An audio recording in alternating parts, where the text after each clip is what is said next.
Il y a encore beaucoup de travail à faire parce que on va dire ces deux premiers adversaires étaient dans nos cordes. Donc on va dire 2 victoires logiques. On était normalement favoris parce qu'on a des ambitions très hautes sur cette saison. Maintenant on va attaquer la plus difficile des parties. On va consécutivement jouer 4 grosses équipes. Donc à l'issue de ce mois d'octobre, on en saura beaucoup plus sur notre potentiel et sur notre possible accession. Voilà, on va dire à la fin octobre, on va savoir où on se situe dans ce championnat et si on est en mesure de réaliser l'objectif de la saison. Quels seront ces prochains adversaires justement?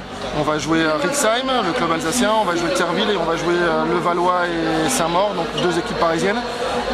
Pour l'instant, c'est les équipes qui sont dans le top 6, donc à nous maintenant d'être capables de gagner ces matchs-là. C'est des matchs directs contre des opposants directs. Si on s'en sort bien sur ce mois d'octobre et sur le début du mois de novembre, on aura vraiment des bonnes chances de pouvoir passer, on va dire comme on dit, les fêtes sereinement, parce que la deuxième partie de championnat semble un peu plus dans le camp.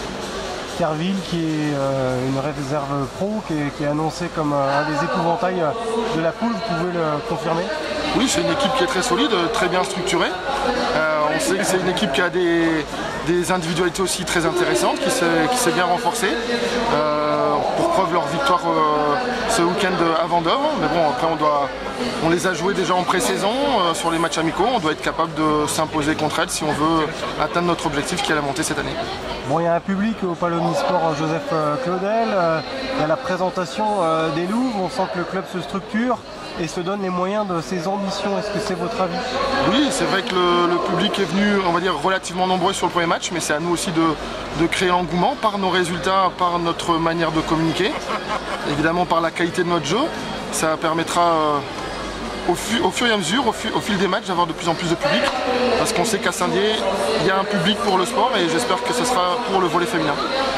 Bon, on passe des petits moments conviviaux, on soude le groupe un peu, par exemple en allant voir Game New contre Chamonix. Je vois qu'une partie de l'équipe féminine est présente, il y a une bonne ambiance. C'est important aussi de créer cette alchimie.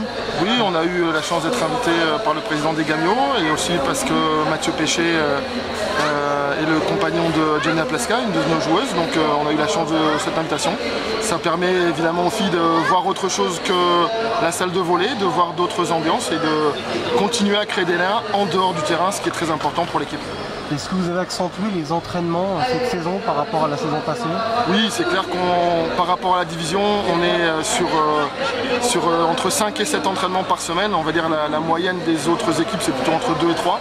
Donc on met en place le maximum de choses, le maximum de travail pour essayer de trouver de la qualité dans le jeu et de gagner le maximum de matchs pour espérer gagner cette première place et accéder à l'élite l'année prochaine. Voilà, monter, le président disait que si ça ne se faisait pas à l'issue de cette saison, ça ne sera pas une catastrophe. C'est un double discours, on a envie de dire? Non, parce qu'on a envie d'y accéder. Après, c'est vrai que c'est pas une catastrophe. Le club ne va pas s'arrêter si on ne monte pas. À nous d'être capable de le faire dès cette saison. Après, moi, quand j'avais vu le président Pierre Mercier en 2015, il m'avait dit qu'il fallait atteindre l'élite en 2020. Donc, si on l'atteint au mois de mai 2018, on aura 2 ans d'avance. Ça sera très bien. Si on ne l'atteint pas, eh ben, il faudra remettre le bleu de chauffe l'année suivante et essayer de réaliser cet objectif qui tient vraiment à cœur aux joueuses, au club, aux dirigeants et évidemment au président Pierre Mercier. Qu'apportent les recrues là? Il y a une recrue américaine, c'est ça notamment? Il y a une recrue américaine, Jodie Larson, qui apporte beaucoup de facilité pour la passeuse Émilie Mangin et beaucoup de disponibilité pour l'équipe. Elle est surtout très complète, elle est capable de jouer sur plusieurs positions, donc ça va nous aider aussi. Il y a aussi évidemment l'arrivée de Daniela Idnova, qui a aussi un potentiel très intéressant au niveau offensif. Ça nous fait 2 filles supplémentaires dans l'équipe. La grande qualité aussi de cette année, c'est qu'on n'a perdu qu'une seule joueuse.